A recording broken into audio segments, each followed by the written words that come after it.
Okay, here's a Rheem unit at a restaurant. As you can tell, it had a Honeywell, I think. That might be, this unit has a Honeywell, I think. I don't know. But it's running in heat mode. That's a lot of hot air blowing out.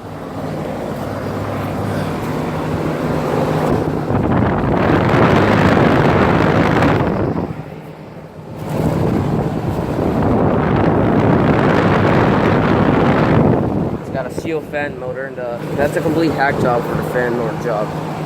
Wires. Okay. 90,000 BTU, 7.5 ton, I think, from 2011. It's got R410A. It has a scroll compressor, but I think that's a coping scroll. It sounds different. I never heard a coping scroll like that, but it sounds different. And there are the lines right there, but I don't feel like touching them because look at that. There's some mud right there.